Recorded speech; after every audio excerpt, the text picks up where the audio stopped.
Well, guys, it's been another amazing month of gaming with a twist. This episode, we played each other's games, but before we can talk about that, guys, we gotta talk about all the amazing things that happened in the gaming industry this month. Okay, such as? Yeah, let me look at my notes real quick. Yeah, let me take a big sip of water right here. They're blank. Yeah, so after like 2 months straight of just like everything happening, nothing happened this month. So we don't have a lot to talk about, but what I will say is I'd like to hear you guys' opinions on seemingly Nintendo's new strategy. You see, they're not really doing like directs anymore, or at the very least it seems like they're doing like maybe 2 a year.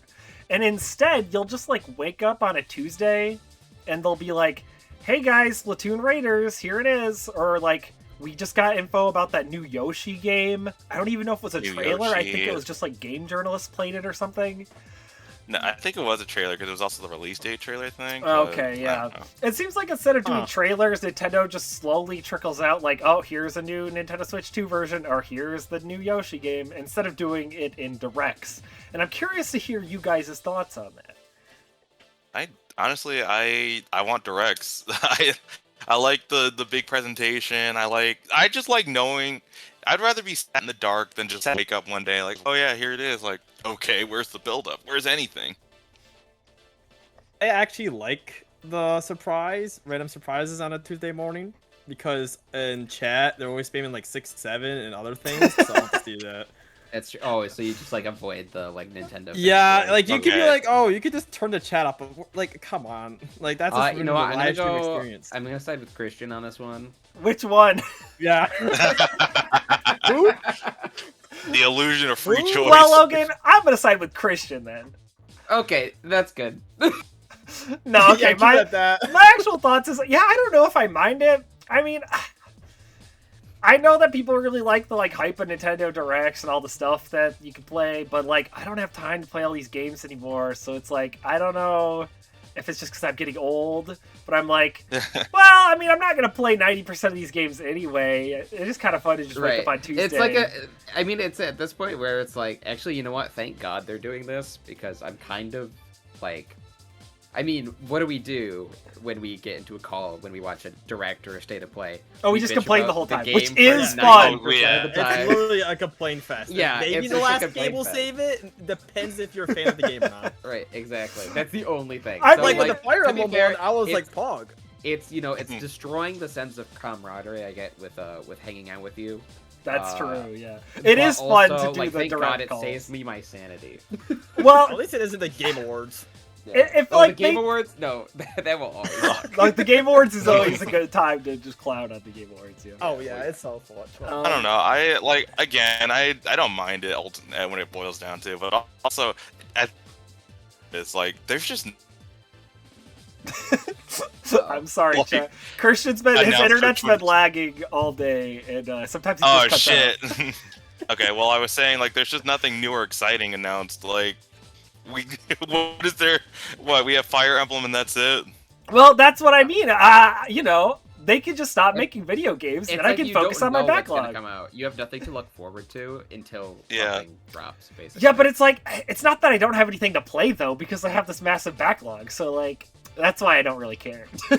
Oh, Yeah. This is like the Backlog podcast. Yeah, this is Wait, the we're backlog done. podcast.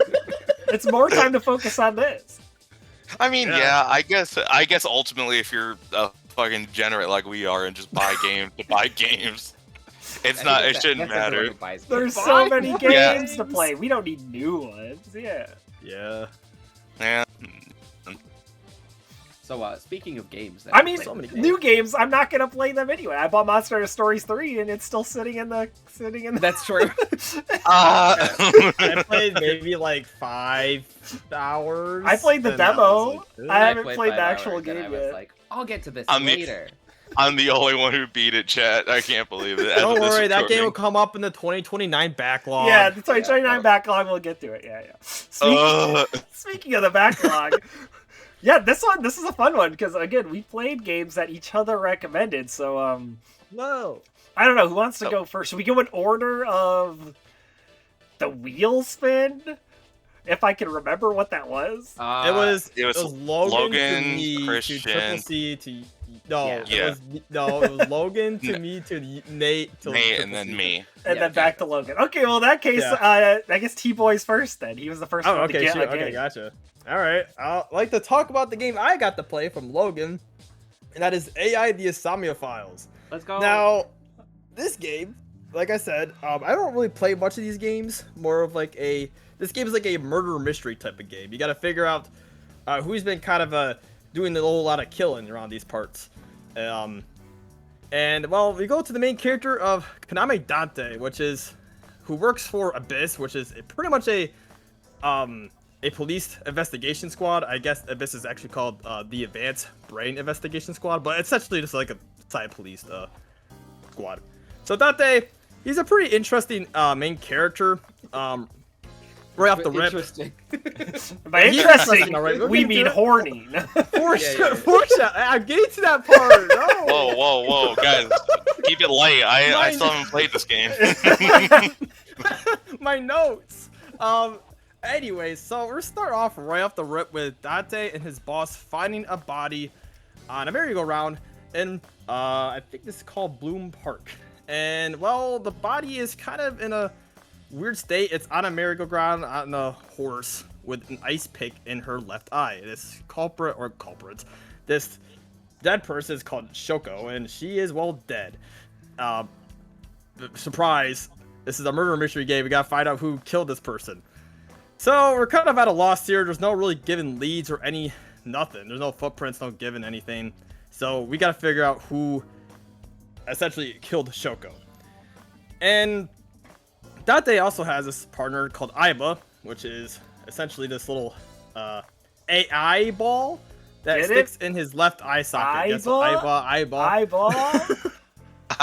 But yeah, so she's with Dante in his left eye socket since Dante his left eye has been, gone for quite some time, apparently, so he just got Aiba. It's a very handy AI, and she could help Dante figure out crimes, has X-ray vision, all this precision shit. It's pretty much to make Dante like a cyborg, I guess. He can dodge bullets. He can dodge bullets. Like he can do a lot of crazy crap with her, and she could like hack stuff just from looking at things. Show me that guy's balls. I've X-rayed this maid girl real quick. So whoa, he would never do that. He would never. No, he would never do that. Yeah, no. But yeah, so Dante's Dante's not he's kind of horny, like we discussed. He's kind of. But he's actually like a very funny kind of horny character. Typically, when I see a horny character, I'm just like, oh, here we go. Oh, true. We'll get to that later. We'll get that later. Oh no. I'm like, oh, great. Like, gosh. But Dante's one of the few like ones I accept because it's the good amount of funny, and he takes things actually seriously from time to time. He takes his job seriously, but he makes he's a bit quirky every now and then, which is really just fun. He's a bit quirky. He's a bit of a quirky. Those animatronics are a bit quirky at night. Okay, sorry. No one played FNAF for this episode. Yeah. But Dante's whole job is to pretty much talk to a bunch of, I guess, witnesses or people who kind of know anything about this murder that happened. And one of those people is being Ota, who actually called about the body that they figured out by going into the whole phone line system and everything. And Ota is a 24-year-old boy who, he's kind of like me, honestly. He's a gamer dude. He watches idol streamers. He's a simp. Stuff like that. Yeah, he's kind of like me, so I kind of have some relation to him, but I actually really quite like them. So, essentially, yeah, Dante is trying to go to meet all these people, figure a bunch, get some info out of these people. There's Ota, like I said, he's kind of like the tech guy, or I wouldn't even say like tech guy, but he kind of likes to defend or likes to protect Iris, who is part of a organization that does a lot of streaming and idol stuff, dancing, you name it, kind of. Yeah, she plays Minecraft. Actually, it's called Shovelforge, which is a legally very interesting distinct Minecraft. Which is distinct Minecraft. But I don't want to get too deep into the characters since there is a lot of like depth into these characters. But yeah, Ota, Iris are both very important characters. Same with Mizuki. She's a very important character that actually lives with Date due to some circumstances. And she's by far, I think, my favorite character in this whole thing. Yeah, she's like a 12-year-old girl who has the might of God, and she will destroy anything that stands in her way. So yeah, like you can get like kicked in the head. Yeah, that's gonna you're done. It's fade to black. You know, you're knocked out. Like it's just like that. She's very strong. She has the metal pipe because she really likes metal pipes, I guess. But yeah, she's by far my favorite character. Play the sound, please. play sound. The metal pipe sound. I play it right now, but I don't have Discord Nitro anymore. No. But yeah, like I said, I don't want to get too deep into these characters because, like I said, I think if I get too deep, then I start rambling on. But play the game. Yeah, spoilers we come across and all that stuff. So yeah, characters in this game are very major. I don't think there's like a one character in this game where I'm like, oh, this character has like nothing to do with shit. You know, I feel like every character in this game has a major role. Maybe there's like 2 characters where I'm like, okay, they show up for this one thing, and that's about it. Yeah, but for the most part, I can think of one off the top of my head. Yeah, you probably know who he is, the evermost taxi driver who's in this game that you meet. Like, nope, once. not that guy. Who? Yeah, I can't remember his name because you only get to see him once, and that's about it. Anyways, yeah, majority of the characters in this game play a huge role, and like I said, I don't want to get into them too much since that can spoil a lot of the game and spoil a lot about the stuff. So what's like the whole like gameplay of this game? Well, there's 2 kind of segments of gameplay in the Somnium Files. First is, well, looking around and talking to people with gathering information about the killings and all that stuff, which is pretty self-explanatory. You just go and click stuff in the little place you're at. Like, for example, if you're at like the little police station, you know, you're just clicking on shit, just getting funny dialogue and trying to figure out if you get any more information out of people. Now, what happens if you can't get information out of people? Well, I have good news for everyone in this call right now, because there's a cool thing called the sync machine. You have to sync machine. Yes, sync with him. So the sync machine allows someone to sync with another person and essentially enter their somnium. What is a somnium? It's essentially their dreams. So if you need to get into their head to find some information about them, you could just do that. You know, you put them to sleep because frickin' legal reasons, and go on their head. It's the police. They can do. Yeah, it's the police. Hey, you know, putting people to sleep like information. Okay, we're gonna drug you and go inside your head. Yep, how does that sound? Yeah, if someone's like refusing to like talk, for example, like I don't want to talk about it, or I'll lie to like protect someone. Well, guess what? We're gonna go into your head and see what you're really hiding there, bud. So that's the Somnium. Now in the Somnium, you actually play as Aiba, the partner I was talking about, and Aiba has a human form, or humanoid kind of form. You know, she's not just like an eyeball, kind of walking around doing her own shit. But she has a humanoid form, and you get to play as Aiba, exploring that said person's Somnium, or dream. In this dream, you have 6 minutes to find out all the stuff that's been happening. You have a 6-minute time limit. The good news is, time only flows when you do stuff. When you move, time will start flowing like normal. Or if you interact with an object, it'll take up like, let's say like 30 seconds from your time, right? And then Pewter, he'll be like, 4 minutes, Date. 3 minutes, Date. 2 minutes. 1 minute. Get the frick out of there. Like he'll warn you every like minute. The time goes down. So you got Pewter. He's a cool scientist, dude. Love him quite a bit too. But yeah, so you got 6 minutes to do all the stuff in the Somnium. And like I said, time only flows when you're moving. So if you need to like take a look at your map or just sit there for a bit and like look around, time flows at such a slow pace. You know, it takes down like 1 millisecond. I think, it's like a millisecond. It's crazy. Like nothing really like moves. So it's best not to rush these segments, because if you start rushing yourself, you're gonna run out of time. Thankfully, you got a certain amount of retries until you have to start from the very, very beginning and do it all over again. So that's kind of neat. This is a very cool part of gameplay. I really never played something like this, I guess. And like any gameplay, like trying to do stuff in a time limit or set time limit. 6 minutes is also just a weird time. And you hear 6 a lot in this game, which I've come to notice. Like 6 years, 6 minutes. 6 has to do something like a big major. Oh, it's part like in this 999, but they flipped it upside down. Oh, they. Oh. Wait, what the fuck? So yeah, I got used to hearing the number 6, by the way. And I guess there's another gameplay part, but it comes up very rarely. There's probably like, I don't know, maybe 5 times, you know? And these are QTEs, which is quick time events. Essentially, you know, you gotta hit this button on your keyboard or controller, whatever you're playing with. Like maybe mash it a few times or just click it, or click 2 buttons at the same time. You know, it's a quick time event. Everyone probably done one of these before. Which, like I said, doesn't come up that often, but it does, you know. And they're pretty easy. I don't think I even failed one of these before. It's pretty easy. Like, I say quick time events, they're not really like quick, I guess. You know, they give you a good amount of time to figure it out.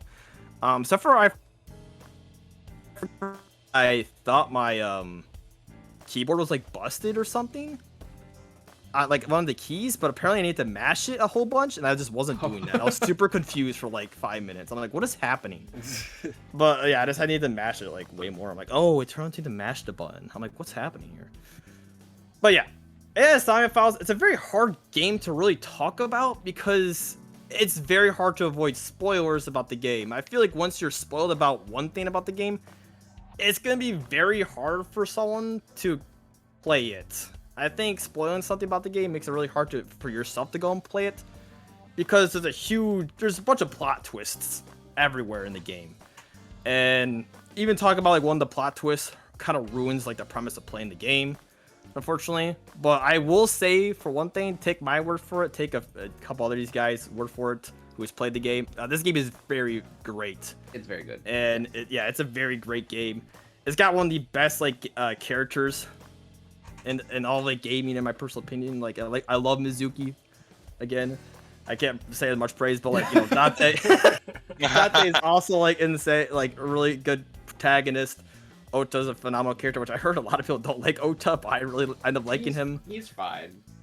Yeah, Iris is really cool. He's kind of, I mean, he's a 24-year-old gamer guy. Like that's. Yeah, like that's why I find him relatable. Like, I don't know why people hate this guy. He's kind of like me in a way. Like, you're just kind of annoying and shit. And God forbid a man send red super chats to his favorite streamer. Alright. God, dude, can a man have some hobbies? Yeah. God forbid him to spend money on like idle action figures and stuff.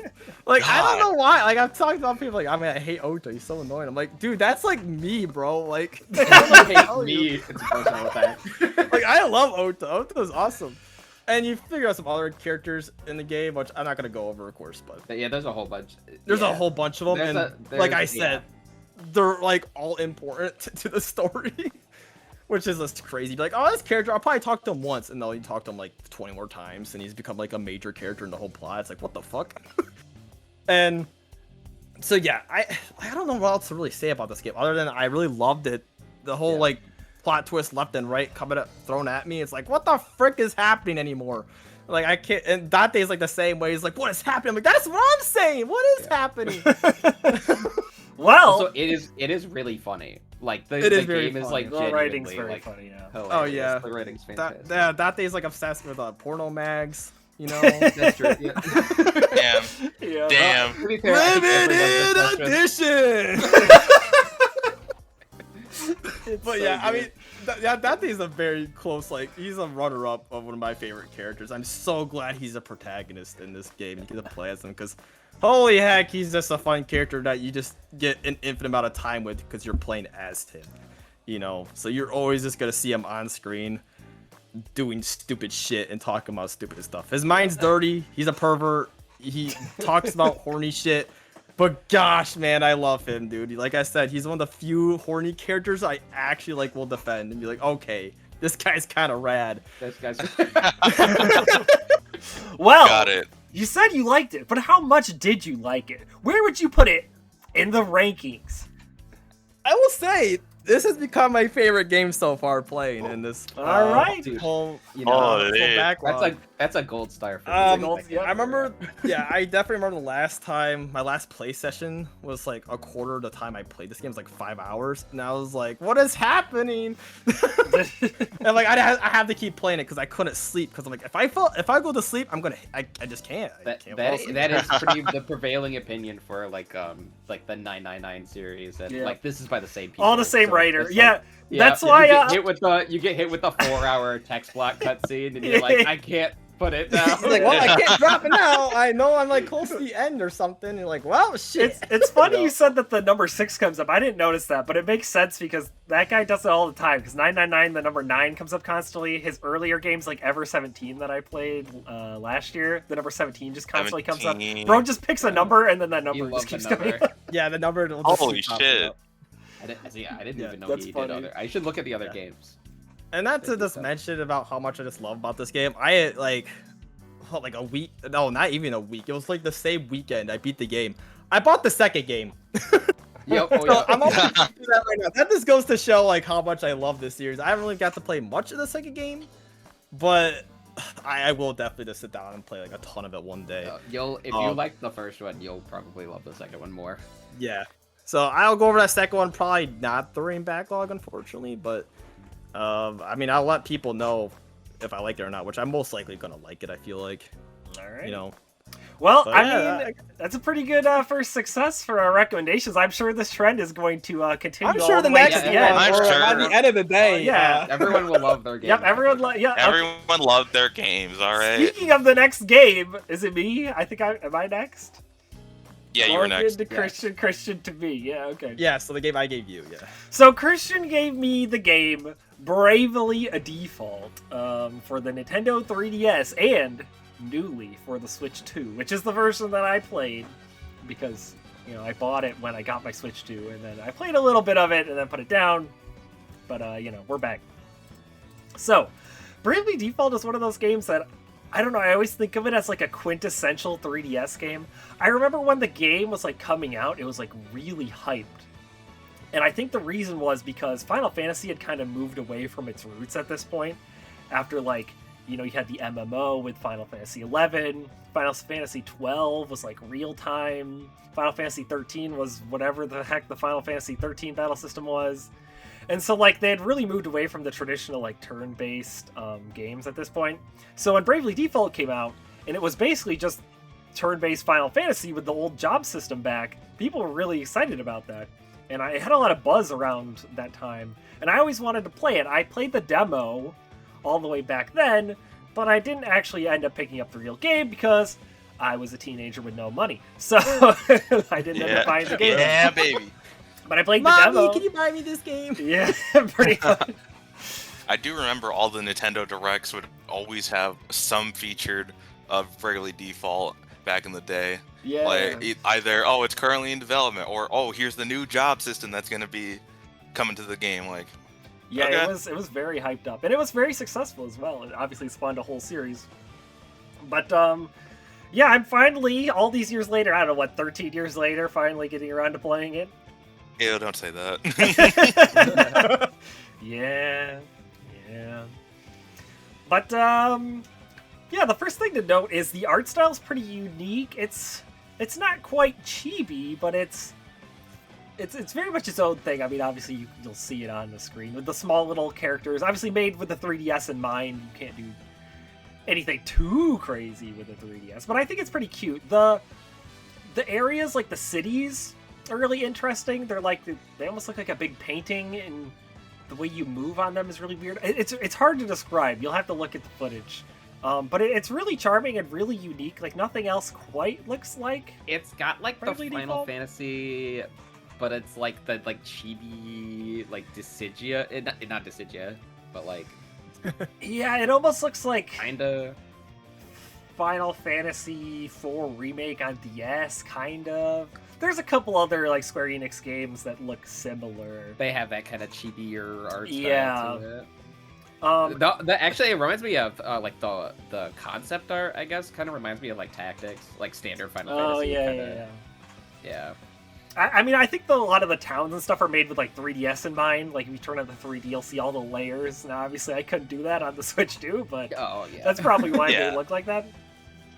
The music is amazing. This is something, I mean, I've been listening to the game soundtrack since the game came out, even though I didn't play it, because it's just phenomenal. The battle themes are incredibly bombastic and catchy and great, and then, like, even everything from, like, the dungeon themes to the overworld theme, they're just so good.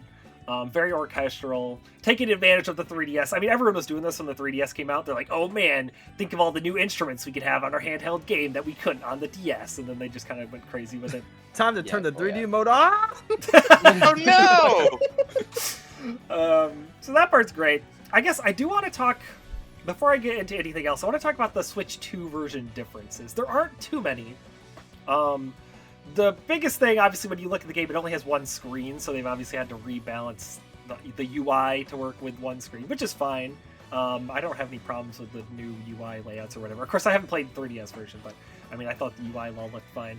It's obviously, like, up-resed, and there's probably some, like, AI upscaling going on with some of the backgrounds, which is, like, it doesn't look terrible or anything. I think the 3DS version probably looks better, not in terms of... Obviously, it's lower resolution, like quality, but less blurry in terms of direction-wise. Yeah, yeah. But I still thought it looked fine. I mean, it didn't really bug me. The big changes: the 3DS had a lot of like Street Pass features where you had to like rebuild the town. But with the Switch 2 version, this now uses online instead of Street Pass. Like every day, you'll be able to find like 3 people, like randomly spawning other players or whatever in each of the towns. And you can pick them up to help you rebuild your town. Now, because of this makes rebuilding the town really easy, especially if you're playing over a long period of time like I did. I would just like check in on the game before and after work and then like collect the people. And so really early in the game, I had already completed the entire town rebuilding, which gets you access to like a bunch of broken stuff like special move upgrades, really powerful gear, although it is very expensive, but I grinded money to get some of the really broken gear early. It's kind of fun. I mean, it's definitely like kind of overpowered how quick you can do it, but also I'm glad that like the feature still exists even without Street Pass. Like they at least found a way to do it. So I could actually complete the town, which was neat. But I probably did it way easier than if you played this game back in the day on the 3DS. I was going to. I played on 3DS like 2 years ago in the year 2024. That town did not see the light of day. Damn. Yeah, I was getting like the completed town conversations, and I only awakened 1 crystal, and I was like, "We did it, guys! We saved the town!" I'm like, "Well, that was broken." Yeah, I straight passed it myself. Yeah. Oh. Yeah, it's like the only way you're gonna be able to do that. Yep. Like I appreciate that they at least put it in the game for people to do. That's so cool. Yeah.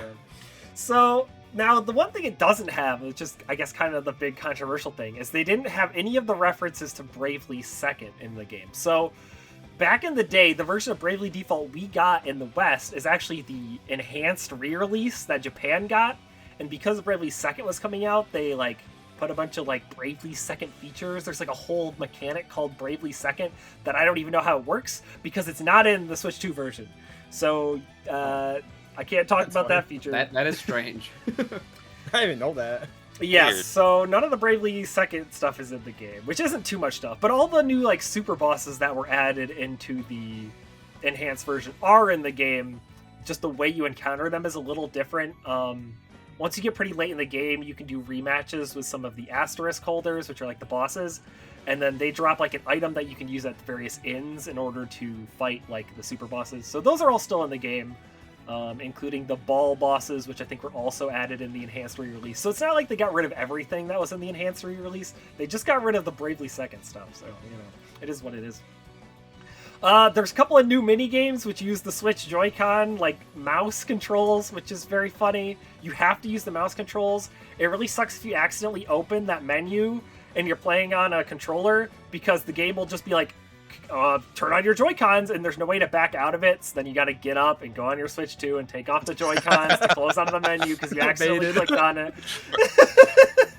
First world problems, man. I know. I understand.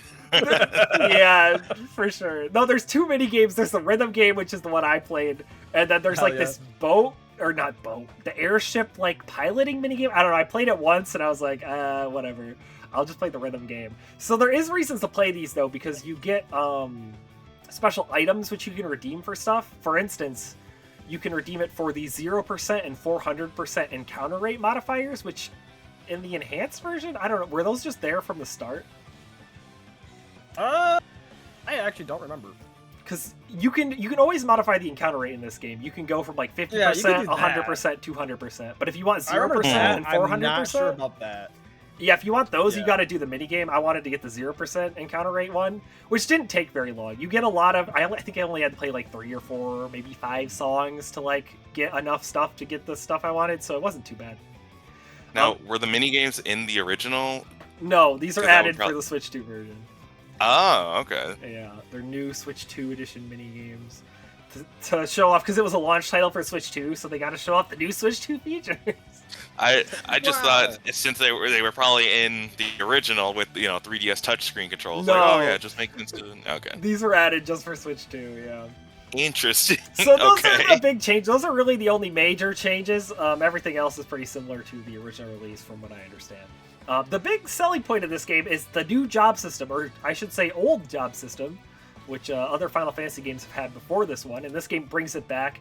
And this is actually the most fun part about the game, because you unlock all kinds of different jobs throughout the game, and you can mix and match their abilities. You can have like a main class and then a subclass, so you can use all skills from both of those classes. And then you can also equip passive skills, and these could be from any class, even ones that are not currently your main or subclass. So you can have a main class and a subclass, and then a passive from a completely different class, which really lets you completely customize your characters. And I had a lot of fun with this. That's super cool. I loved just like coming up with build ideas in my head. This is my favorite part about RPGs. I love coming up with like, oh, what if I did this and this combined with that? And then, kind of customizing my characters that way. And that part of the game is really fun. And it also really motivated me to level grind. I want to talk a little bit about level grinding in this game, because I got really addicted to it. And I think part of that is the game is just like designed around level grinding in a way. So we already talked about the fact that the game has like encounter rate mods, so you can increase the encounter rate. But there's also auto battle memory, so you can like set certain commands and the auto battle will just do those commands, which makes going through battles really quick. You can change it to 4 times speed for animations, and you can just kind of blow through encounters and get a bunch of EXP and job points in order to level up your jobs quickly, which you're probably going to want to do to get So the emulation speed up is bad, but if the speed up is in the game, then it's good. Yes. Unironically, yes, because the game is designed around it. If it's official, yes. Pokemon players on that, they can't use the speed up button. No!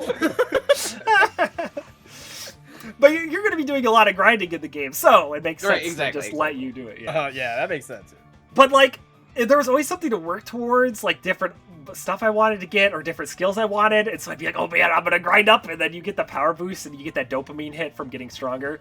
That was really addicting, and then as you go on, it gets easier and easier, because eventually towards the end game you get a skill that just like auto kills enemies if they're 20 levels or lower below you, and then I just went ham and grinded to level 99. Yep. Nice. But yeah, it's an incredibly addictive gameplay loop. I got really, you know what, your boy Silas, I remember him talking about grinding in this game all those times ago, and I thought he was crazy. No, I get it. No, this game is like, it's specifically engineered to have grinding be fun. And it is. I had a great time with it. Number go bigger. Number go bigger, yeah. But no, I had a lot of fun making all of my different characters. I had Adia as like my DPS. I did like the generic thing where I combined Spell Sword with Dark Knight. So Spell Sword can like cast a spell on your weapon. So I had her cast Drain, which heals when you hit enemies. And then I had her spam the Dark Knight skill, which damages you, but does a ton of damage. But because I would damage myself, then hit the enemy, I'd heal back up. So I could just spam it without any downside. And also her skill that increased her attack every time she lost a certain percentage of health would still trigger. So I was constantly getting stronger and spamming the attack, and it was great. That's what I did. I had Ring a Bell on support, where he was just like two support classes together. I had my magic DPS character, and then I had my shielder character, who was just all the defensive skills at once. And yeah, I just kind of formed my little RPG party just the way I wanted, and it was cool. The Nice. game is pretty difficult.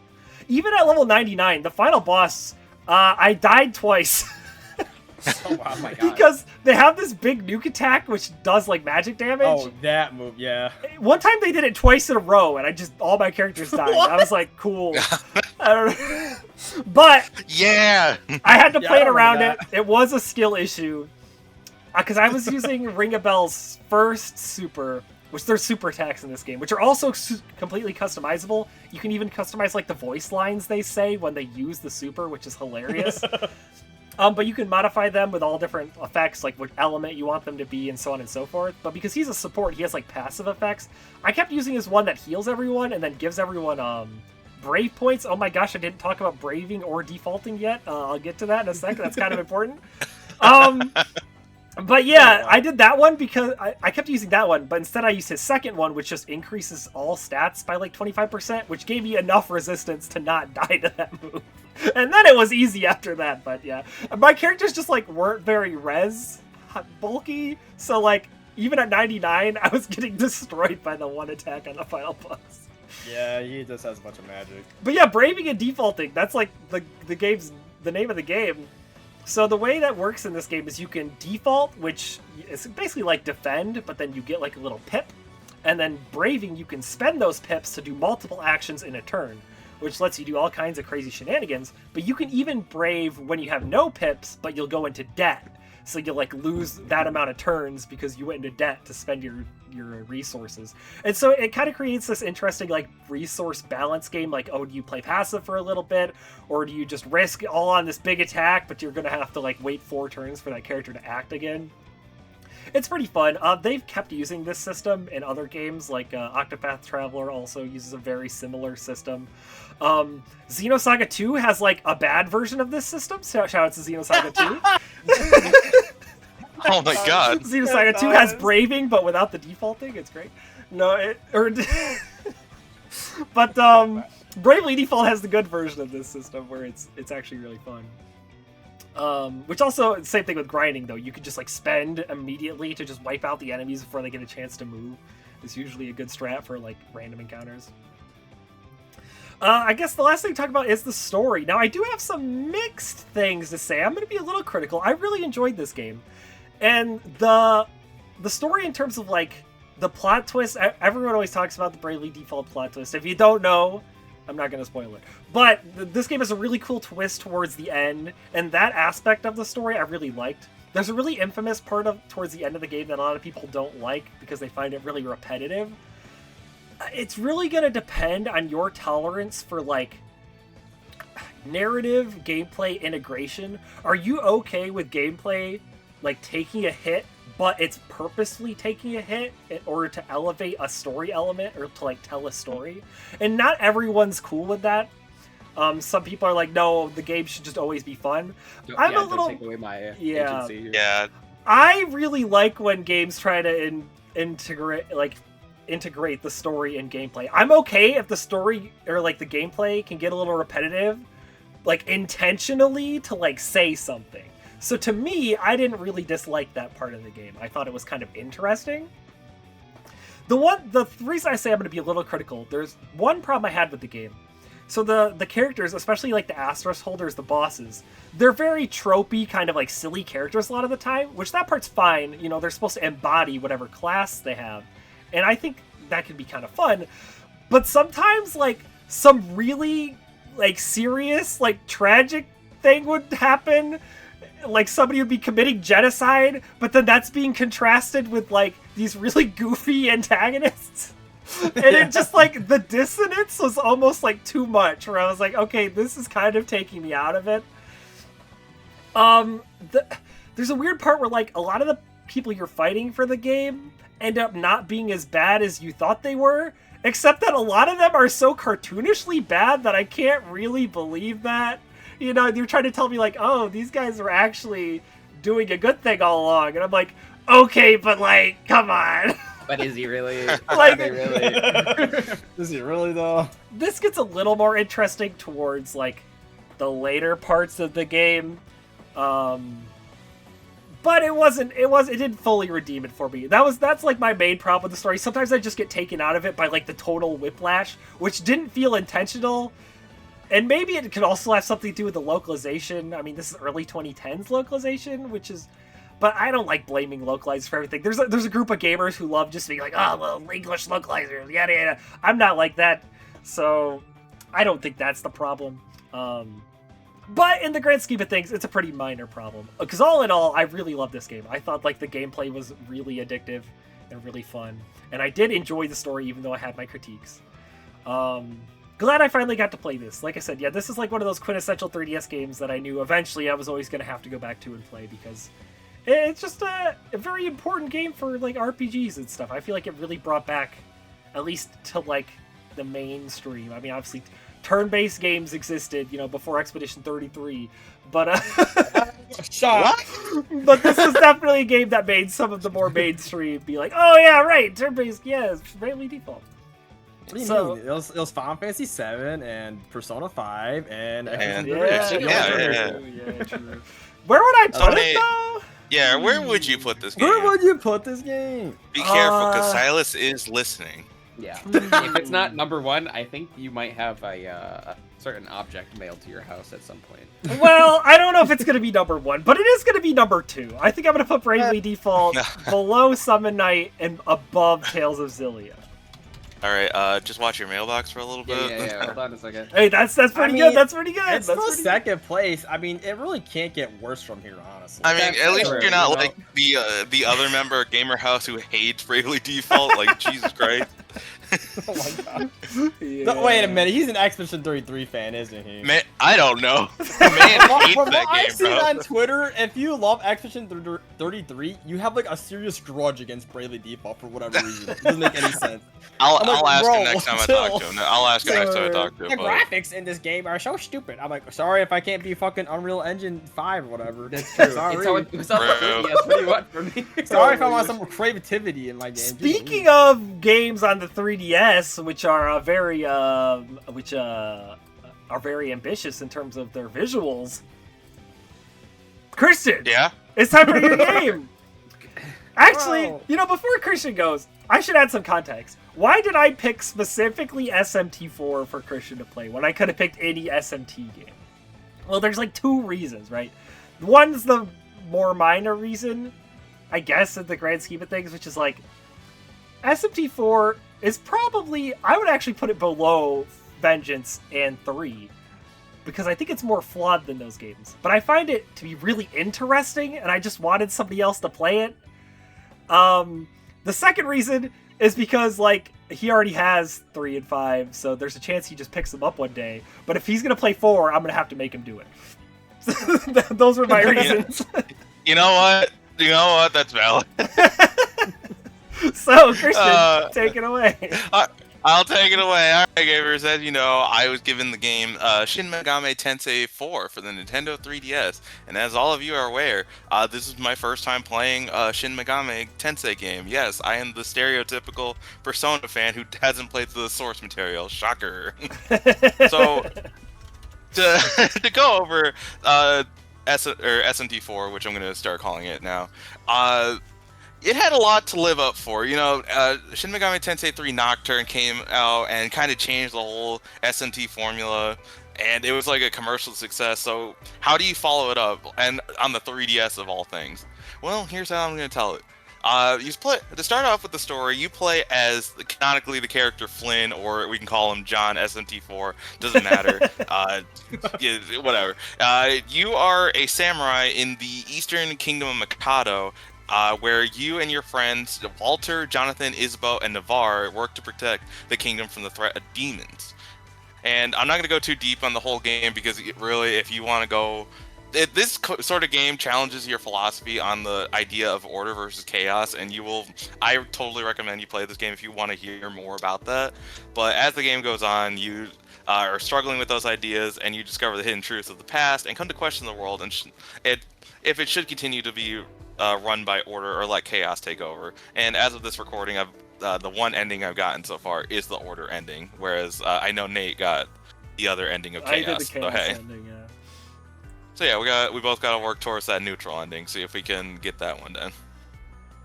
So, to discuss the gameplay of Shin Megami Tensei 4, if you are unfamiliar with SMT gameplay, it is a turn-based RPG where you control your character and 3 other party members called demons.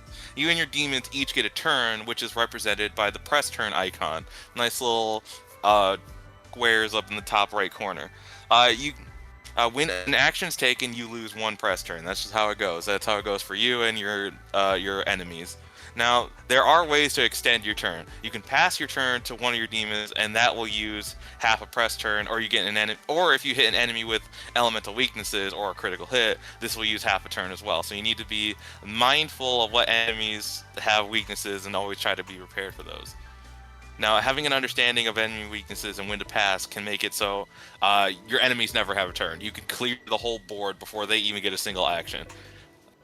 Or you could just be like me and just go full magic, because there are 5 stats in this game: strength, dexterity, magic, agility, and luck. I went all in on magic. Every time I got a level up, magic, more magic. I think I ended the game with like 265 matches. Yeah. Oh my god. Yeah. That's the strat for this game. Just magic and agility, so that way I always hit my magic attack. It's crazy.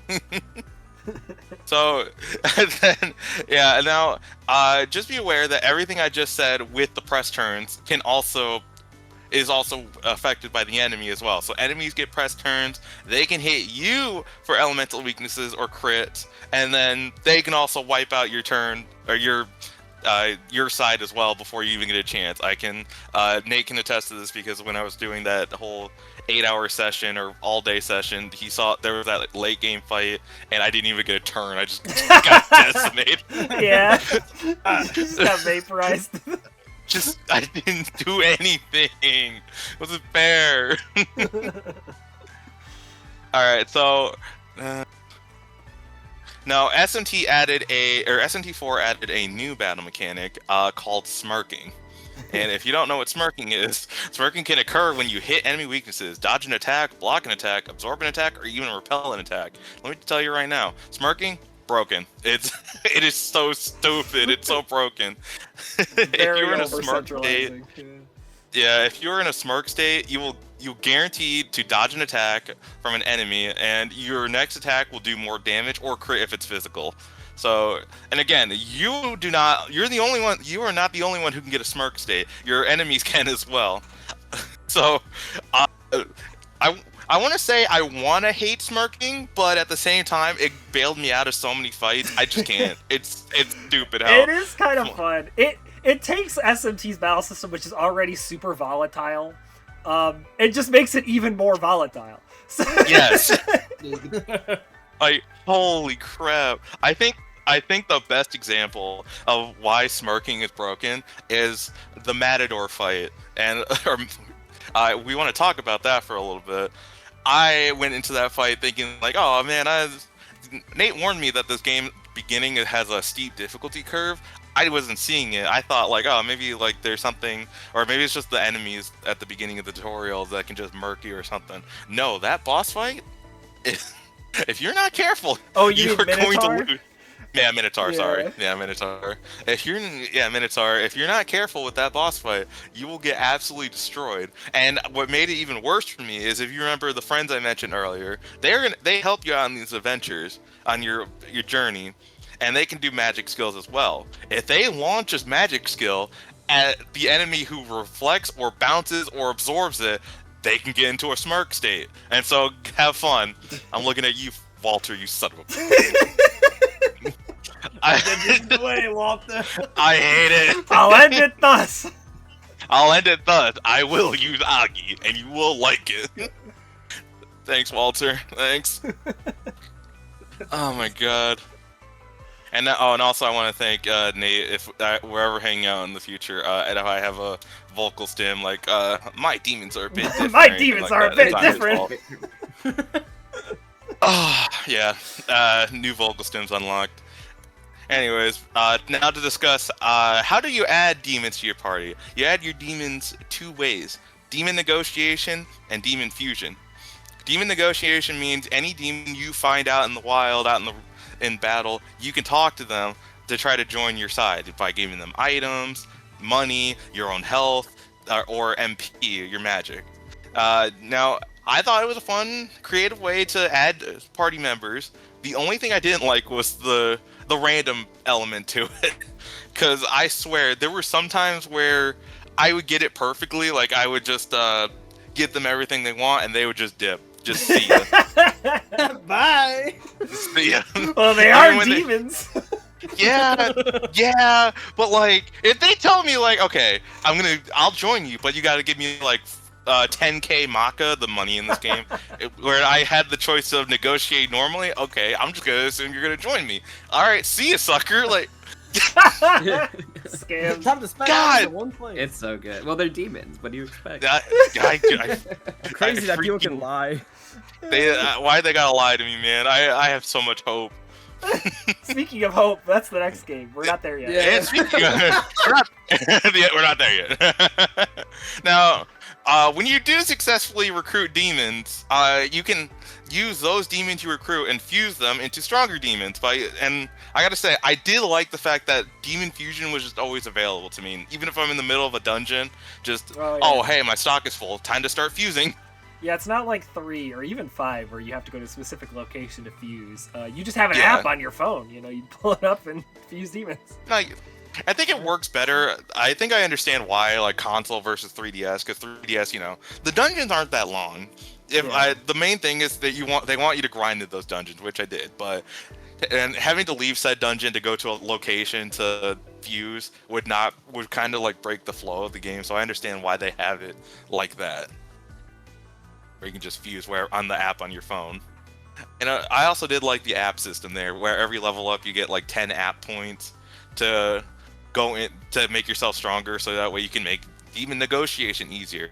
You get more XP for fusing. You can make it so every step you take you get MP or HP, which I maxed out the MP one right away. Then, alright, so finally I want to talk about the presentation of this game, the soundtrack and the visuals. First off, I really enjoyed the visuals in this game. I was kind of in awe of how much 3D environments there were in this game. You know, I know 3DS, I wasn't expecting much. I was expecting a lot of like, I don't know, text boxes or like drawn pictures or JPEGs, things like that. No, there were a lot of 3D environments, and I really appreciated that. Like, for the forest areas, the desert areas, the city areas, those were all really cool to explore. And then, yeah, the only thing was, with those visuals came one downside. This game does not, they give you a directive where to go, like, oh, you gotta go to like, I don't want to spoil anything, but you gotta head to this town in this area, but the map is huge. Yeah. Sometimes you get lost on where to go. Yeah, this is the get lost every 5 seconds game. Yeah, baby. Where am I?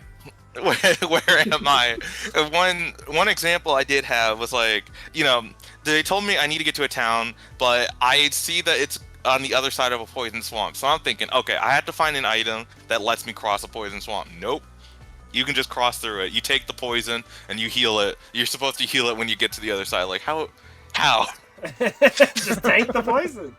How was I supposed to know this? Game, please. Poison forehead. Yeah, I guess it does go against like everything you're used to in games. Yes. Yeah. Like, I'm not mad by it. It's just, you know, I would have liked it if the game could just tell me like, oh yeah, we demons just cross all the time, just cross forehead or something like that. But I get or, like, it. Have a choice, or like there's an item that you can like, oh, prevent the damage, or you can be like, exactly. oh, you can just log dog it. Like if yeah, like just let me find like a merchant that's selling like clothing that just tells me, oh hey, you're poison resistant. Okay, cool. Or yeah, just raw dog it like you said. But enough about that. Now for the ever so forgettable soundtrack of this game. Shout out to IGN. Like IGN. I've never Bad soundtrack, very forgettable. Yeah. Very forgettable. Oh, anyway, we hate IGN in this podcast. That soundtrack is awesome. Wait, hold on. You don't speak for me on this one. Oh, wait. Yeah, What? just in case we get sponsored by IGN here. Okay, right. My bad. He's gotta keep his doors open.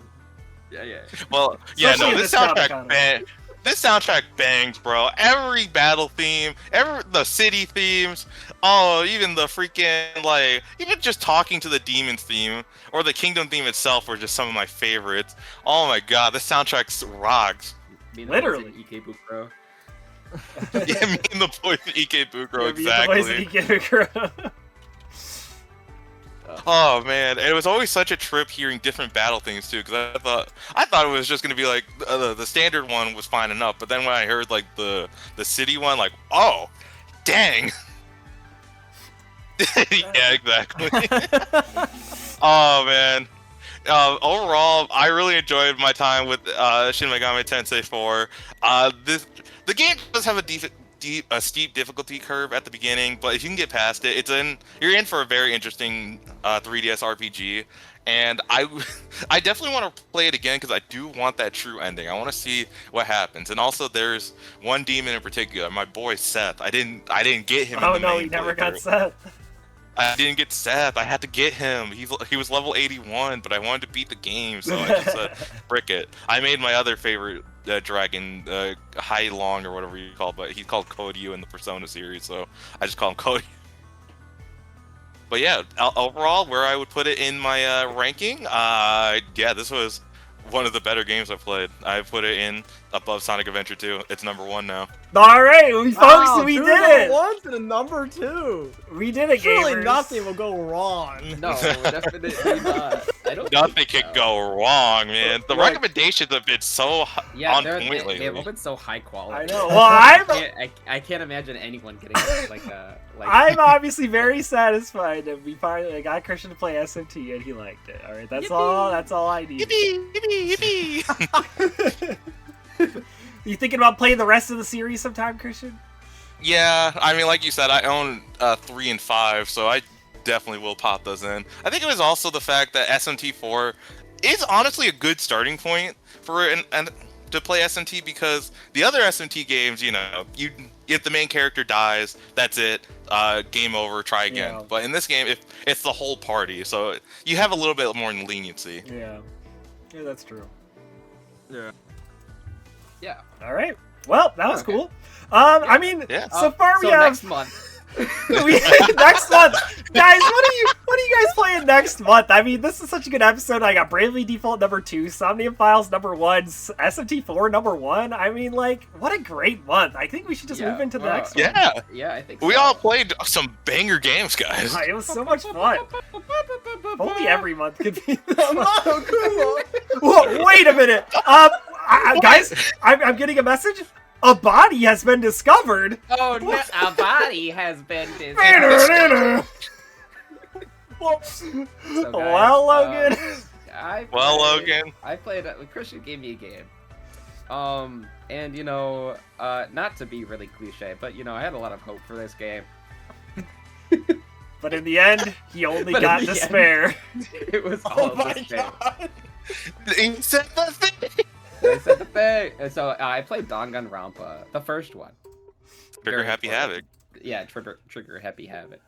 Which I was gonna say there's no guns. There's like there's like a mechanic. Anyway, so Danganronpa is a game that is like it's like a killing game set in high school. And you're there with a group of classmates who are they're the ultimate of whatever thing that they kind of, you know, they're like the ultimate, you know, hold on, let me think of, I literally can't think of one. Ultimate pop sensation, The ultimate pop game leader, sensation, ultimate or baseball star. You know, ulti- yeah, there's a whole, but they're all like major stereotypes of whatever they.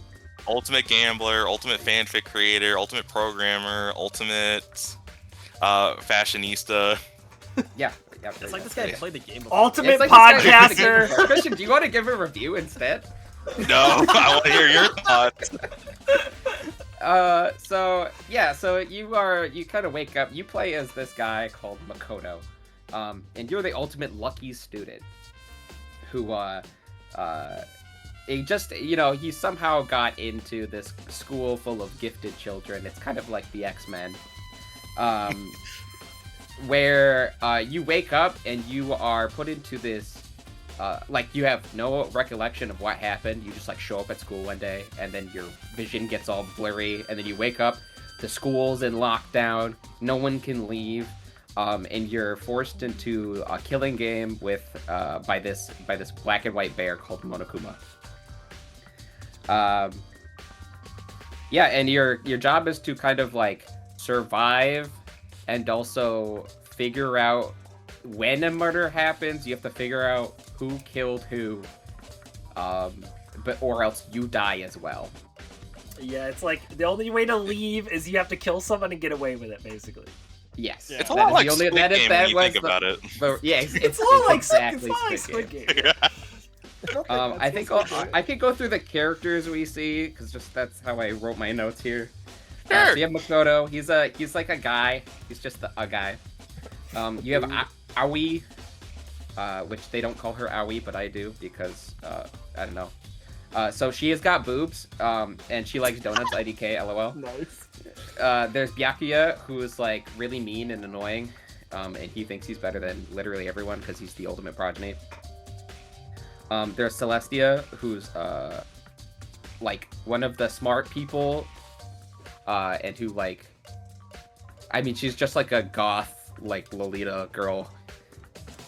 There's Chihiro, who is there's a spoil. Does anyone care about spoilers? I mean, Logan, you can't. How old is this? You can't spoil the game? greatest story of all time. That's true. It's not obtuse. It's so hard to figure out that. She exists. She's the ultimate hacker, but to be fair, I don't think that's really important to the plot whatsoever.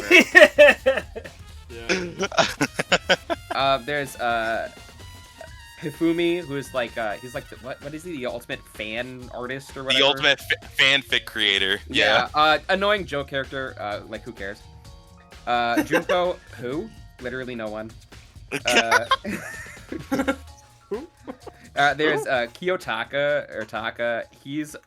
It's really weird. Taka's character is he's the ultimate student, but he is ultimate moral compass. Yeah, but he's also just kind of an annoying joke character. He does nothing throughout the entire game there. There's Kyoko, who's the person that does actually everything. Literally carry. You're just along for the ride with her. There's Leon, who he's the ultimate baseball star, but he for some reason doesn't get enough development. I don't know why. Yeah. Leon. Flip his name upside down. Yeah, that's true. That's Noel. Oh, Right? I get it. There's Mondo, who's the guy that swears a lot. Yeah. Also not very important, really, in the long scheme of things. There's Sakura, who was one of the more interesting characters. That was she's the martial artist, ultimate martial artist. Something like that. Yeah, the ultimate martial artist. Yeah, she was cool. And then there's Sayaka, which is who? Damn. And then there's Yasuhiro, who's the ultimate clairvoyant. And that was another kind of jokey character. And I think that was it. Yeah. So. Sir, you're forgetting one character. Nope. I don't think so. No, you're forgetting the ultimate writer, author. I wouldn't classify. Who are you talking about, Christian? Yeah, who are you talking about? Oh, you're talking about the worst character in the entire game. Of course. So there's this girl called Toko, and she's this terrible tsundere character, who is just awful. She's literally, dude, I can't voice how bad she is. Every line she speaks makes me want to die inside. Just mute the game. Yeah, Damn, bro. Yeah, she is bad. She's terrible. She's really annoying, like tsundere, but like, and like she doesn't get better even if you do like some of her Her free time. interactions there. So I guess I could get into that. So you have like 3 sort of parts of the game, and the game is also in quotes because it's really there's not much to talk about here. Yeah. You have the school life, portion where it's a visual novel, right? So you talk about what's going on and what's happening, and you talk with a bunch of people, and you have to like click on like 300 different things to like get Monokuma coins, which are used in the gacha. And we all know how much we like gacha here. So if this was made today, it would be a cryptocurrency. Yeah, it's really great. It's really great. Monokuma coin. Yeah, Monokuma coins. You just you go around, you click on a bunch of things, and you're like, oh, I found a coin, and then you use them in the gacha system. So you kind of like traverse the hallways of the school, and like you get to talk and interact with people on your free time. And if you talk to someone during your free time, you get like a little dating sim thing, which kind of boils down to choose the correct answer out of 3 options, which you can't fail because they just like let you retry it automatically. So there's no like separation of like you don't get to like fail one of these. And then you can give them a gift from the gacha machine that you get. Some of it's like if they like it a lot, then something happens. I really don't understand what giving a gift kind of does. The gift system, it's supposed to be like you get more friendship points, like it's a behind the value thing. So that way, the next time you talk to that person, say if you wanted to just keep talking to them to try to max them out, you're more likely to get that chance to answer a question for them, because sometimes you could talk to them and they'll be like, oh, okay, see you later, Makoto. Other times they'll be like, right. Yeah, but that doesn't really do anything, because what you get out of talking to them is you get skills that you get to use for the court trial system. I'm starting to realize why I didn't know there were skills in this game. I don't think I ever did any of the like dating sim stuff. I just wanted to move on. I just wanted the story to keep going, so I would just skip this part. Yeah, so you either get points that you can use for the skills that you unlock, or you just get the skills themselves. Which, since you can miss all of the skills and not talk to anyone, they really don't do a lot, so there's kind of not really... Like, the dating sim portion of this is kind of a moot point when it comes to actually playing the game. Which means that the gacha system is also technically irrelevant, because you can skip doing that. Unless you want the underage girl scene where you can, like, you get, like, the like, PNG of, like, the girls in the bath, basically. Whoops. Yeah, whoops. Oh, no, but it's fine. They explain that away, technically, with the end of the game. See, I didn't get it. I didn't do this part of the game. You're not on a list, don't worry. Yeah, yeah, don't worry, guys. It's completely kosher. Just no one... yeah, you know what? Fuck, I'll spoil it. Go ahead. It's 2 years after the very start of the game when you get, like, drugged and kidnapped. So everyone's, like, at least 18. So you're fine. Yeah, don't worry about it. It all worked out. Good. Yeah, it all worked out in the end. Also, really no one grows or changes in 2 years, despite you being in high school. Very, very strange on that one. I mean, did you grow or change in 2 years when you were in high school? People go through growth spurts in high school. Like, what are you talking about? Yeah. I didn't, so therefore it works for me. Dude, it's like in Three Houses when you get to the time skip. He was already 6'2". It's like the Three Houses time skip where like all of the students change, but then like Catherine still looks exactly the same, and you're like, okay. Yeah. You're like, okay, that's kind of weird. I guess let's talk about the gacha before I move on.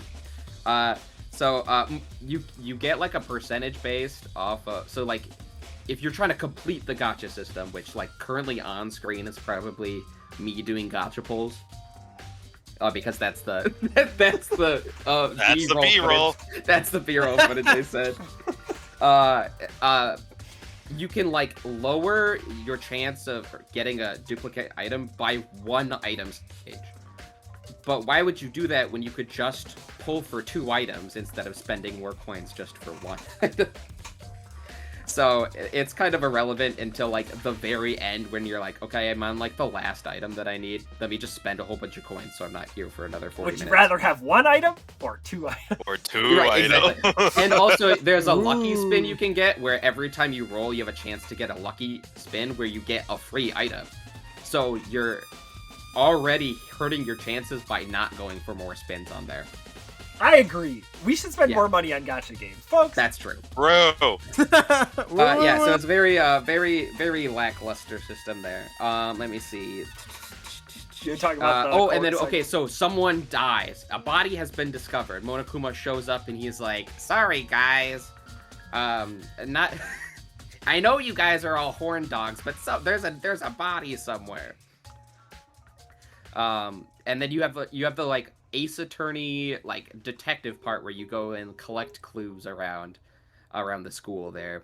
And it's always in like a new area. Like every murder unlocks a new tier of the school where the next murder will most likely take place. So you're like, the first time they send you there, you explore that, and then like 2 days later, a body is discovered there, and then you do the little investigation, and then you get to the trial part. And the trial is broken up into five sections. 4 or 5, one of the 2. There's the non-stop debate part, which is, again, it's just Ace Attorney. You find a contradiction in the testimony, except this time it's really annoying because they talk constantly, and if you miss your cue to like shoot the sentence with a different sentence, you have to waste a bunch of time getting back, like listening to the same audio over and over until you get back to that sentence. Which they give you a speed up button, but it's still another 20 seconds. And then you shoot it, and that's the non-stop debate. It's no, just that's wrong. Present evidence. No, that's wrong. There's the Hangman's Gambit where you have to like, I have got to use my powers of deduction and type out a sentence with the letters that are popping up on screen. And so it's basically spelling for babies. But can you spell the word knife? I guess. Also, they have you spell the... Also, they use the word schizo, which I don't know if that's PC or not, but regardless, they never use the word schizo in any of their language when they're talking about the murder genocide Jack. Yeah. So that yeah. I was really annoyed at that one because they gave me like an H and a Z, and I was like, what word am I supposed to spell here? A Z. Yeah, I was like, I don't know what word this is, and it's like, oh, what? Because it's not the full word, and it's also like not a word they used at all. What the hell? Yeah, mid 2000s moment, mid 2010 really annoying section there. They have don't forget, guys, the bullet time battle. That's the really important one when someone gets so, like, they're like, oh, they caught on that I'm the murderer, but I'm not going to listen to them. So they go like, la la la la la, and then you have to do like a really shitty rhythm game. Stupid. Yeah.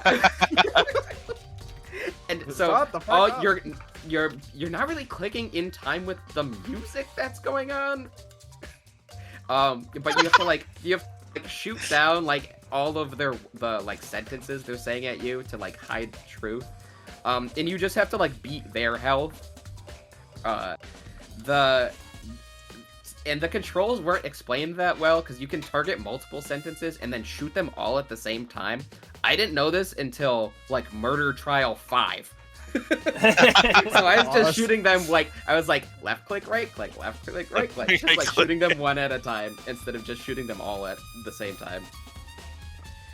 And then so after you like go through the trial of like this really heated debate where Kyoko tells you everything you need to know, and Byakuya is really annoying and being like, well, here's some extra evidence, and I'm gonna update the autopsy. Yes!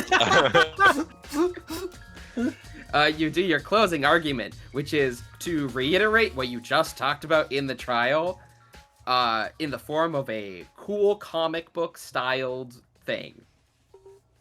Where you have to put the pictures where they belong. It's a very like this is like elementary school level of what order the events took place in. Well, Logan, it's a Japanese comic, so it's left to right. You have to understand. True. That's true. Some of the times the pieces were really vague though. Like there's like 2 images of specifically in like the third or fourth case. The fourth case where it's Toko getting into a locker, but also she could be getting out of the locker. So it's really annoying. I did play on Maniac, which is the hardest difficulty. Literally doesn't matter. The difficulty does nothing to the game. Because losing, they just say, "Oh, I should try again," and then you try again. And you're back to like the slightly previous section there. It doesn't really do too much. It just affects your grade, bro. Your rank at the end. Yeah, which I got A's on all of them, despite having retried a thing a couple of times. Like it literally didn't do anything. Holy shit. Yeah. Hardest difficulty, failed 3 to 4 times. Still got A's on everything. Okay, I guess I'll do the story. So most of them were predictable. Obviously, like, the first one's really easy. They're like, oh, this is the name of the person, which, to be fair, there was 15 people, and I forgot what that guy's name was. I forgot there was a guy called that. I was like, man, these characters are, like, really... I was too busy being annoyed by them to, like, remember their names. Damn, bro. Because they all spout their, like, really annoying, like, drivel and nonsense. You, like... very, very hard. They're like, I'm the annoying nerd character, and I'm the horny writer character. And I'm the cool fashionista girl. Yeah. They also, I'm trying to remember. This is when I was with Silas in a call. They reiterated a flashback scene like 7 times in a row. They like, it's like story padding. They were like, how do we explain this again? And it's just like it's Makoto thinking of the thing that just happened 5 minutes ago. Come on, man. I'm just trying to get through this here. There's a meme with one of the cutscenes where it's like the 16th student, watch out for them. Yeah. He plays so many times. The voice thing I was not a big fan of either. I thought it was like a YouTube level of acting, or like I don't know. I was not a big fan of it. Monokuma was fine. I did like his voice is very fun to imitate, but everyone else I was like, Byakuya was terrible. I'm sorry. Like that guy. Naturally. It was really bad. I don't know. It does sound very unenthused, but not like purposefully. Yeah, no, it was just like genuinely like, yeah, it was very, I don't know. I'm out of my notes, but I swear to God, I have more. Well, it's very funny. What did I talk about, guys? It's very funny because it's like Danganronpa 1 was supposed to be a one-off thing. Like they had just planned to make this game just once, and that's it. Just nothing to be touched on. That's why it feels like there's so much padding in some areas. There's a lot of things that are felt like open-ended mysteries where nothing's going to get really resolved because they didn't plan for any sequels or anything. No, but I was surprised. I was like Googling it when I was like doing my notes, and I was like, people were like, oh yeah, like raving over it. They were like, oh yeah, this is like a really good game. You know, it's like Ace Attorney, but it's got that like kind of like a psychopop, like everything's like the blood is pink. And like has all this kind of like wacky stuff that's going on where it's like kind of unhinged. So like it got really good reviews, and like after playing it and then looking that up, I was like, dude, what were people on in 2009? They were on something, bro. Like it was on that, like it's on the cusp of like, it would have been really cool if I was like in high school playing it, but like I had no like connection with anything. Like I was like, this is a game that like is a product of its time back in 2000, the early 2000s. Because this game originally was released on the PSP. It didn't have any voice acting. Yeah. It was a Japanese only game. There is a fan translation out there where you can play it on the PSP, but it's really rough. So yeah, a lot of it is a lot of there's a lot of like sexual jokes, which like I'm like not a big fan of for a high school. I get it, like you were probably doing that in high school, but I was like, I don't know, this is kind of weird. Yeah. And it was just like I don't know. I was not a fan. So he loved it. First place. Anyway, it's my number one. The music was alright. I like Monokuma's theme. There's like some decent music hidden within like the game that I don't want to play. But other than that, yeah, I would have to rate this probably the worst game that I've played so far this year. damn. All right, and that was that. Yeah. Am I playing the second one? Only time will tell. Only time will tell if he continues the amazing franchise that is Danganronpa. It's a snowball effect. Once you play the second one, you gotta play another, and then you gotta watch the anime, and then you gotta play the V3 one. I think time would be better spent playing the 999 series or AI Somnium Files or Holy truth, like babies. Like I would rather play like Roblox. Bro, I bet there's a Danganronpa game on Roblox. Oh, no, there is. There is. There is. Yeah, all right. Yeah, that's it. Well, it was a great game. Great game. I'm glad everyone liked their games this month. It was fantastic. Yeah. Yep. No, it was really funny this month, just like in the group chat. Of like the other three of us having the time of our lives, and then Logan's like dying. Logan hated Literally the first two cases, like I was like this, like I was like in mental anguish, just because it was it was so bad. Because it's like I've already played like 999. I've played AI Somnium Files. I've played Ace Attorney. Like I know what these like narrative-driven like murder mystery games can do, and it just like it failed on all accounts of dating sim, like murder mystery, visual novel. I just like it just felt like a hollow shell. Comparatively. Oh, That's my scathing review. So... Well, that was great. Yeah. So I had a good time. Guys, what are we playing next? What are we playing next, guys? Well, what are we playing next? Well, we're back to the old, picking games for ourselves. We're probably not going to have a Danganronpa moment again, or will we? Or will we? Dun, dun, dun. No, anyway, guys, I'm playing Danganronpa 2. That's right. Yeah.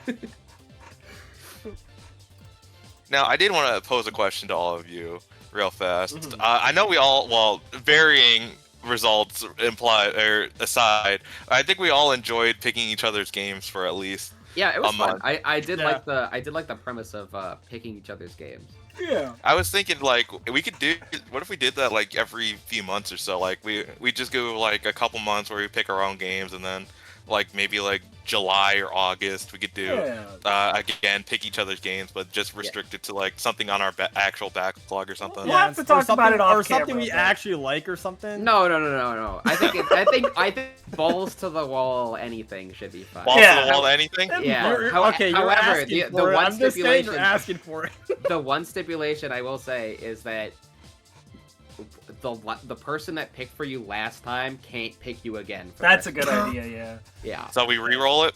Yeah. So we re-roll it, but like minus I'm not gonna pick for Christian. Yeah, we all get different people again. Yeah, we'll have to revisit this idea at a later date. Because then that way, like everyone gets to give one person a game. Yeah. Okay. Comments, tell us down below what you think about it. Would you like to see us do this again? Yeah, hit us up. And if you don't, if you're like, guys, this sucks. I never want to. I want you guys to like enjoy the games you play, or not. Suffering. Well, we three all of us was did. good. I mean, we could go crazy and have our friend Silas pick games for us too. That's true. Oh no. Well, I think this is something to discuss off camera for now. Yeah, but for now, I'm glad everyone had fun with the For idea. now, That was a fun time. We're going back to a normal month next month, so Success. we're all going to be picking our Yay. games from our own backlogs once again, as normal. Yeah. Who wants to start? You will. Okay. Well, guys, You. for my game this month, I have a little bit of a story. You see, when I was a kid, I rented a game from the rental store. I know I'm old. Rental stores still existed when I was a What kid. the heck? Oh. Family video. I What's know. that? Dude, I, last time I heard that, did you fall off your dinosaur going yes, there? yes, I That's did. true. I rented a game for the PS2, played it for like a little bit, and then returned it. And then years passed, and that game kept kind of like popping into my head every now and then. I was like, what was that game? Did I really play it? Because I remember the game having this weird dreamlike quality to it, and so I couldn't figure out if I actually played it or if it was a dream. But then some more years passed, and finally I figured out what the game was. That game was called Klonoa 2.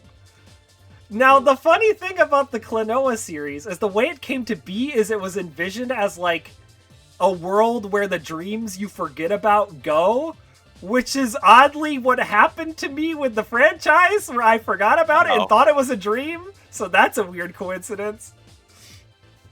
But yes, I'm going to be playing... I should have pulled up the full name of the game. The Remaster, Klonoa 1 and 2 Remaster Electric Boogaloo. 1 second, Googling the full name. So are you Klonoa specifically playing- Fantasy Reverie series. I'm playing both 1 and 2. Oh, Nice. okay. I don't know Seems like how a much... Christian game. Yeah, I know. I don't know how much anyone knows about Klonoa in this call. But... Wait, do you mean Kim Christian or me Christian? Me, Christian. Thinking about. Who do you think? I'm Yeah, it talking is a about? platformer, yeah. Yeah, it's a platform. Okay. Yeah, okay, that's okay. yeah. Okay. Yeah. But yeah, I don't know how much Find do you something know else. about Klonoa, Logan? Because the other Christians didn't know much about it. I've seen a lot of Klonoa. I know he uses like a ring for like his attacks or something. Yeah, so it's just lived rent free in my brain ever since I rented it as a kid. So I need to actually play it. Yeah, I have had interest in playing the series just because I do enjoy a platformer, and the character design is kind of fire. But It's just gonna be it's gonna be interesting to see Nate play a platformer. that's of all true. things. Nope, that's what I'm going to be playing. I'm going to be playing both games as part of the remaster. I believe it's like it's actually a remaster of the Wii remake of 1 and then the remaster of 2. It's kind of weird. I don't know. But Interesting. it's the easiest way to play it, and it was on sale, so that's what I'm playing. Okay. That's awesome. All right, who's next? I guess I'll go next. So unsurprisingly, been on a little bit. I've taken a nice break. After what happened. After playing Peak Fiction, got it. You gotta go. You gotta. Fiction. Yeah, I needed a little reprieve, but I think I will be jumping back into the series, which continues to hold my brain hostage as I think about all of the lore implications of Kingdom Hearts Recoded. Is what I will be. I have started playing this game a little bit. I have not gotten very far. But yes, I will be doing digital Sora shenanigans and basically playing through Kingdom Hearts 1 again, because that's what the game is. Pretty much. They do that a lot. That was Rechained Memories. That's coded. Yep, they're like, did you like Kingdom Hearts 1? You will now play it forever. Forever! Except without Tarzan, because we don't have the rights to that anymore. Yeah, we forgot the rights to Tarzan. They didn't have the rights to Tarzan. Yeah, We're so- a terrible game. Tarzan's like licensing is like super. It's a disaster. So Yeah, it's really weird. Got it. you can look into it and read about it for hours. But yeah, so yep, Logan's back on the Kingdom Hearts train. Recoded. Guys, I gotta finish the series so I can start Guilty Gear. That's true, all it is at yeah. this point. All right. Well, Heart is blazing. I guess we'll move on to Christian. All right. All right, I can go next. Whichever of the two Christians. I don't care. Pick one of you. I'll go next. Okay. As in right now? Yeah, right now. Okay, so my game is I decided I'm going to, after an RPG, I'm going to also take a palate cleanser. I'm going to go back a little bit. And for this game was given to me by a good buddy of mine, Logan, because we like to just screw around in the Steam store for a while, making fun of games. And he had gifted me this game on my birthday. I didn't know anything about this game, so this is a nice little indie game to play. We will be playing Pseudo Regalia. Let's go. If you don't know what it is, look it up. Yeah, apparently it's a 3D platformer Metroidvania, and that's all I got to go off of. And Logan gave it to me because, of course, furry character. Yeah, and also furries. Yeah, also furries. Of course. Yeah. Of course. No, it's apparently it's a very like nice and tight like 3D like platformer, which is very cool. I mean, I would have liked the 2 Beast one, but that's alright. We'll play this one. We'll play it. True. On your own time, Christian. That would have been an interesting one to have to talk about. Yeah, guys, when are we doing Porn Game Monthly? Yeah, when are we doing Porn Game? Hey, yo! Whoa, stop spoiling the later episodes. My bad, guys, my bad. Alright, actually, Christian, what are you playing? It's been a few months since I played this game series, and you probably already know what it's probably gonna be, honestly. It's been 1 month, Christian. No, a few months since I played this game series, which I'm going to say right now. So I'm going to be playing Atelier Resiliana, the Red Alchemist, and the Late Guardian. So this will be my 4th, I believe, Atelier game. He's going back to the third A one games. on the podcast. Yeah, more A games. Surprise, surprise! I'm playing another Atelier game because, you know, why not? I have the game. I'm gonna play them. I want to get really deep into the series. So, I mean, there's really nothing else to really say here other than, you know, I got hooked. So, like, I want to keep playing all the series. He's got to balance out the platformers in the RPG. I get it. Yeah. Such is life. Such. Don't tell the Mario fans that, though. They won't. Only RPGs. Unless it's a Mario and Luigi RPG, then it's okay. Mario Luigi. Yeah, like Mario fans have RPGs. What do you mean? RPGs. Yeah, but they Mario, only play that. They Mario won't play any RPG. other RPGs outside of it. Not my Mario Luigi. Except maybe Expedition 33. Anyway, wait, guys, we didn't talk about High Guard this episode. No. Cut the footage. All right. Put in the cock thing at the beginning. Yeah, true. Anyway, I think that's it. You guys got anything else to say?